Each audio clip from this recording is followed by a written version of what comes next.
but I think that this has been really thorough. There's so much work that's gone into this that I think the only value that I can really add is to support you this evening and the civil engagement group.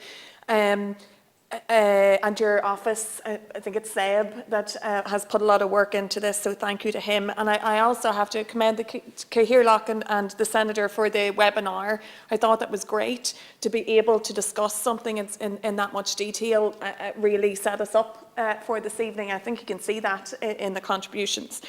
I have some experience of this in terms of my circle of friends, and in their particular situation, they became so low about it. The situation became so toxic that they just wanted out.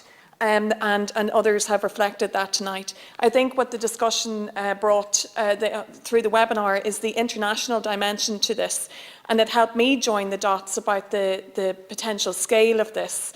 The global university ecosystem and passing the trash, international companies that are based in Ireland, the tech companies, the people that you had on, but we have it in Indigenous companies as well, and the community sector, and you laid that out initially, and I felt very powerfully this evening. It was the first sector that you talked about. So it is happening, and in fact the person I know that it happened to, they were in a not-for-profit a situation as well. So the practice is happening, and we do have to address it. I am grateful that I live in the post-Me Too era, whenever normalised discrimination is strongly called out for what it is. Yet here we are again discussing shame and judgment as a barrier to fully dealing with sexual harassment and discrimination, except this is the reputation of the organisation that is taking priority instead of protecting potential victims. So I think we've discussed this evening, we need to reframe what is a good corporate reputation. We need to empower our companies to understand that it's okay to value whistleblowers, to support whistleblowers, to deal with these issues effectively and openly, and to think about their long-term workplace culture before their short-term corporate reputation. And address the issues head on in terms of take responsibility for what has happened, and deal with it in an action-based way within their organisation, instead of literally filing it away under the corporate carpet. So there are two wrongs here, and neither belong to the victim. Both the perpetrator and then the organisation who believe that what happens in the organisation has no relevance outside of the organisation. But the victim has done nothing wrong, and yet they can be further disempowered. And I think if any victims that we know in any situation, when they seek justice and you ask them why, they do it because they don't want it to happen to somebody else. And that this would take that away, I think, is really disturbing.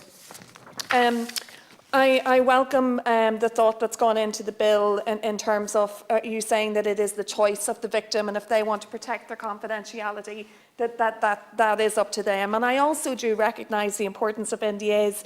I came across them in my old industry in marketing a lot because obviously if you're taking on agencies, you have to ensure that the information about products, about their budgets, about marketing, of trade secrets, that is all protected. I get that.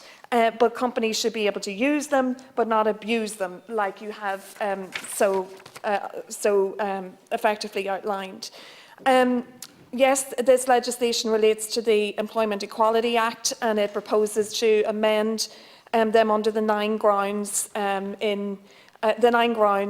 gender, civil status, family status, sexual orientation, religion, age, disability, race, and membership of the traveller community. And I know in the programme for government we are amending gender to ensure gender identity is protected, and to examine the introduction of a new ground of discrimination based on socio-economic disadvantaged status. And I suppose I just like to say, as a reminder to us all, in conclusion, that a person with a disability is still 4.5 times more likely to be unemployed than the general population, a black person 6 times, and 13 more times as a traveller. So we just have so much work to do in equality and equality of opportunity. I commend the Irish Human Rights and Equality Commission on their work in this area, but most importantly this evening, as I said at the start, I'm really just here to lend support to the work that you've done.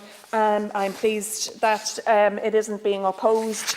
And thank you for introducing it into the narrative and putting it on the agenda.